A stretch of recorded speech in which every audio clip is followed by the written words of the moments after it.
Ezri Dax is back in Star Trek. That's right, free-to-play MMO video game Star Trek Online has a brand new update. Season 35 is titled Corruption and has you working alongside Dax and the USS Aventine. To celebrate the launch, we sat down with Star Trek Online's executive producer, Thomas Marrone, to chat all things story, starships, and upcoming content for the game. If you enjoy these interviews, make sure to hit that like and subscribe button. While watching, let me know in the comments what starship you fly in-game. Okay, engage. Thomas, thank you for joining us here on Trek Central today. How are you doing? I'm doing great, man. I'm excited to be here, be back with you, talking about Stowe, and I'm sure we'll talk about Star Trek ships. We can never not. So Of course, of it's course. always We've great to be always here. got to, put a ship question in there. But I want to start off with, Mhm. the big news outside of Star Trek Online. So before we dive into the, brand new update, you've received a bit of an update yourself, shall we say, with a new executive producer title. Tell us what this means and how it came to be. Yeah, so I'm very pleased and excited to say that I'm now the executive producer for Star Trek Online. That means that I um, oversee the team. I'm kind of the buck stops there for the game after our CEO Jack Emmert. So as far as how it came to be, this is kind of fallout of the transition from um, Deca back to Cryptic, and recently Arc divested itself from Embracer. A new holding company was created for Arc Games, our publisher, and Cryptic as a studio, and there were a lot of personnel shuffling around that happened when that happened, and then ultimately that the end result was that I kind of took over the operation of Stowe as its executive producer, and yeah, it's something that I don't think I would have charted for myself for my career initially. Looking back as a lowly UI artist when I started working on Stowe back in 2011 officially. I started at Cryptic in 2010, but I started as a graphic designer. And I was working for our publisher at the time, Atari, and then I was hired. I moved over. I was transferred over to work on Stowe itself as a UI artist, and then spent some time, a few years, making icons and buttons and user interfaces. I think the Legacy of Romulus update was kind of the biggest footprint I did to the game there, changing up the UI to feel more LCARS-y, adding the Romulan graphics and stuff. And then, of course, I went on to do to be a ship artist, work on the ship team, become ship lead, and then art director, and now executive producer. So I have to make the joke every opportunity now I can. It's been a long road getting from there to here, but here we are. It's fantastic, and that's a great joke there. I'm sure many will appreciate that one. Back to Star Trek Online. We've got a new update releasing on February 17th. This is Corruption. Can you give us a glimpse into what's going on here? Where do we find the game? Just, yeah, what's going on? Yeah, so you can obviously anytime you want to learn more about Stowe, just go to playstartrekonline.com to see what's going on. We've got all our blog posts there. You can follow us on X, and um, I think we'll be launching some other social media platforms soon. But um, I know we've got a good community on Facebook, and we stream regularly on Twitch. I think our Cryptic Studios channel there. But as far as the update Corruption, this is the next chapter in our Kings and Queens story arc, and this is we've got Nicole DeBoer coming back to reprise her role as Ezri Dax, Captain Ezri Dax. People who played through the arc so far will remember that she showed up back in 2024 in our Both Worlds update, where we go over to a mirror Borg cube, a Borg cube from the mirror universe. And we actually, and spoilers, but the player actually gets assimilated by the mirror Borg, and Ezri helps us out of that. And so, and that we did all that to honor her place in the old Star Trek literary canon, where Captain Dax is the Aventine, did a lot of work against fighting the Borg, and we kind of wanted to honor that path for that character in Stowe. So we were very excited to bring Nicole back. She only had, it was great recording with her because she talked about how wonderful the fan reception was to the first time that she was in Stowe, and she said that people come up to her all the time at conventions to say how great it was to see Ezri again and how excited they were. And so I think that I know that people will show up again and be very excited to see this next chapter in the story for the character. So what happens is with this multiversal kings and queens arc, we just recently learned that some of the aliens that we've been working with uh, are Borg themselves, just a different kind of Borg, and now we're learning more about other Borg from other universes, and we're kind of being caught in the middle of this giant multiversal Borg conflict. And so the Kings and Queens arc continues with this corruption, the Curse of Phrygia episode that's going to go live in this update. And in that episode, you actually learn about a Chimeran incursion in the Midas Array. People might remember the Midas Array from Star Trek Voyager. It was a installation that Starfleet used to communicate with Voyager in the Delta Quadrant. So it's a very powerful subspace antenna. And something's happened where these Chimerans need to use this antenna to for nefarious purposes, and you have to go investigate it with the help of Ezri Dax. And I do want to say that Nicole DeBoer is also playing another character, and I'm very excited for people to meet that character as well. So there's a lot of cool stuff going on in this update. There's a new enemy in the Chimerans. We've teased them many times before, but in this episode, you actually get to see them up close and fight them. They're very thrilling. They're kind of different than any other sort of, we call them critter groups internally, but like groups of enemies that we've done in the past. Because they're very kind of disgusting island of Dr. Moreau type Borg, where um, you'll have like the head of one creature on the body of another creature with arms from a different creature, and it's very unsettling. So I'm very excited to see what people think of the Chimerans and how it all fits together with this larger story arc. We also have I do want to mention that we're also doing a new task force operation. Hmm. Um, I think it's called Belly of the Beast.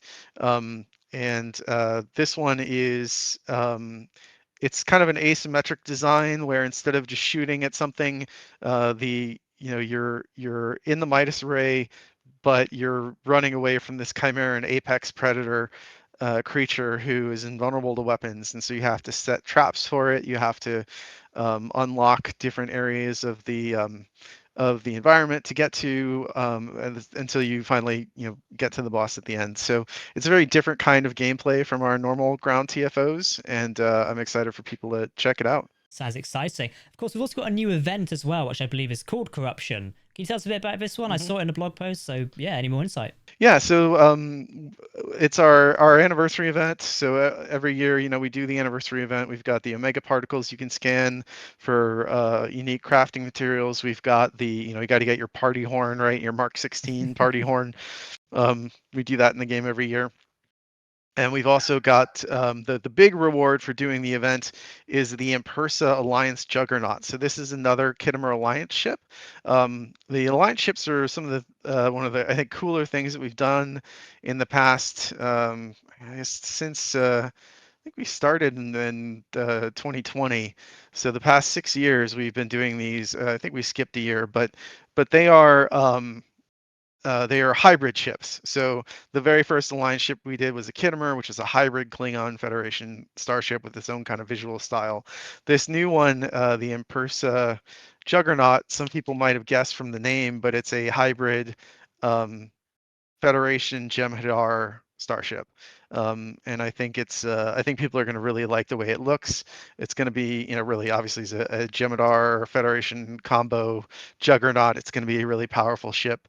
But that's the prize for playing in that event. And you earn progress by playing the episode, playing the new TFO, and some other themed content. With so many legendary Star Trek characters, how does the team approach picking someone to appear in the game, like Ezri Dax? Yeah, so I mean, a lot of it has to do with what fits to kind of the storyline we're doing, um, but also the kind of it's a very, I don't know, it's almost very cyclical in the sense of, or I don't know if cyclical is right, but the decisions feed on each other, right? So we have the storyline we're doing, and we plot our story arcs out kind of years in advance sometimes, and we have these beats of, okay, we're going to do this Borg multiverse arc. Who are the characters that would make sense for this? And then who do we not have in the game yet? Who do we want to feature? And how do we kind of plot the arc around that character? Because we want to make sure that we're utilizing the character, that the story is serves that character well. It's not just a cameo, right? Like, it has to be about them. We want to learn something about them. We want to give them a moment. And I think I don't want to get too much into it, because I think that people will see when they play the mission why this is an Ezri Dax story. I think it'll be very clear, um, uh, why we chose her and what we wanted to do with it. And that's something that we're always thinking about.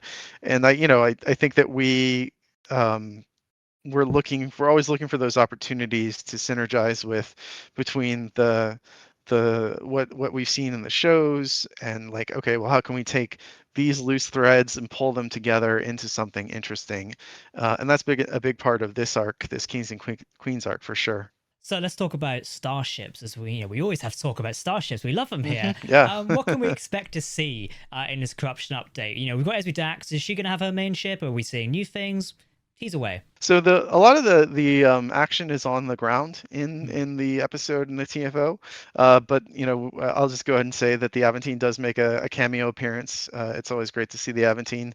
It's a fantastic ship designed by Mark Rademacher for I think that was the Destiny novels originally, or maybe there was another set of novels it appeared in first. But at any rate, um, so the Aventine does make a bit of an appearance.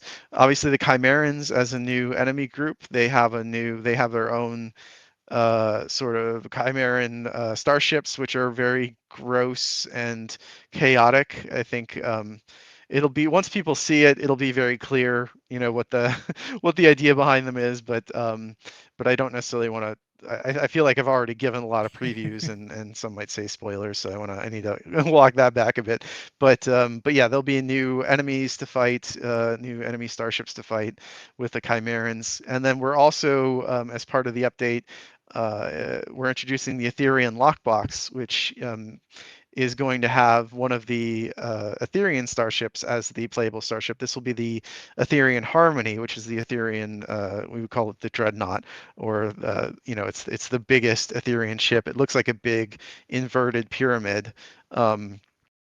It's a very it's really cool, because it's kind of a very, like, and has a very angelic presence. It's very, like, orderly. It's very gold marble, that kind of feeling to it. So if you're like an Ori fan from Stargate, it kind of reminds me of that a little bit. um uh but um but it's a whole other, um for people who like to just really explore different visual styles and different powers, the Etherean powers. So in this lockbox, we've also got a ton of really cool weapons. We've got like a staff, a pistol, a rifle. We've got space weapons, and they all really lean into this very, like, ordered, geometric, um, uh, uh, style of design that feels kind of like, for anybody who's like watched Neon Genesis Evangelion, some of the angels in that show, the enemy aliens showed up, they would have like very geometric fourth dimensional kind of manifestations or energy weapons, and that's kind of what we leaned into with the Ethereans. And so players have been able to fight with that, against that, for a few episodes now and TFOs, but now you get to actually wield it yourself. So that's another really cool ship that's going to get into players' hands during this update. Sounds exciting. Plenty of choice there as well. Well, Thomas, as we near the end of this interview, I always ask these, intrusive questions, but corruption is part of Star Trek Online's 16th anniversary celebrations. Can you tease what else Mm. players might be seeing in the coming weeks? I mean, just before we've already seen a lot of changes to STO with yourself and your promotion, but also Jack Emmett returning. It seems like a big year for STO. Can you sort of tease what we might be seeing in the coming months or weeks? Yeah, we'll be releasing a roadmap soon that'll talk about kind of the first half of the year. I do want to say that we've got a really incredibly exciting First Contact Day event planned in terms of the reward. We're not planning on doing new content, but I do think people are going to really be jazzed about the reward we've come up with for that event. We've also got we've got a plan for the year for all the ships we're doing for the year. We've already got that planned out. And what's really exciting about it is that we want to do, and I don't think I've mentioned this publicly yet, so this is kind of a scoop for you. We're going to try to hit like every major era of Star Trek this year with a ship release. Nice. So I know we've been, we did a lot of TMP all at once, and there are certain eras that maybe have been neglected, um, that people have wanted for a very, very long time. Looking at you, Enterprise, that people are going to finally us bring this year, and we're going to take the breadth of it. So I think there's a good bet that if there's a canon ship that you've been waiting for in Stowe, that there's probably a good bet that you're going to see it in Stowe this year. Obviously, can't hit every ship, but we're going to fill in a lot of the big gaps. Fantastic. And great timing for Star Trek's 60th anniversary as well. So Exactly. that's something for Yep. fans to look forward to. Yeah, that's been a big, celebrating that is a big, uh, it's a big motivation for us. It's sort of unlocked that idea to, instead of just kind of doing what we wanted to do or leaning a lot into, the new shows are great, and we are definitely doing some ships from Strange New Worlds, and eventually we'll get to Academy and everything. But also going back and going through the whole history of Star Trek and unlocking things from different eras, I think, is a great way to celebrate the franchise this year. And so we'll also have some more to talk about there for what our story content is going to be this year. We've got a lot of things in motion that I'm very excited about. We need to get a little further along with planning before we reveal that to players, but I think a lot of people are going to be really happy with the direction we're going. So yeah, I can't wait to share all that with you soon. Fantastic. Well, Thomas, that all sounds really exciting. It sounds like we've got a really big year for Star Trek Online coming up. And of course, people can jump into the brand new update probably today by the time this interview is released, which would be fantastic. So yeah, have you got any last words for us before we end off today? No, I just want to thank everybody for their faith of the heart over the years, and yeah, if you haven't tried Stowe in a while, now's a great time to jump back in because the game has evolved, it's improved, we put a lot of work into it, and it's definitely a different game than it was when it launched, and I've been here for every step of that journey, and I can't wait to take the next step into the future. Fantastic. Well, Thomas, thank you for beaming down and talking with us here on Trek Central today. I'm sure we'll catch back up in the year. But in the meantime, corruption for Star Trek Online, dive in and play it today. Thanks, Thomas. We'll see you soon. Yeah, live long and prosper. Live long and prosper.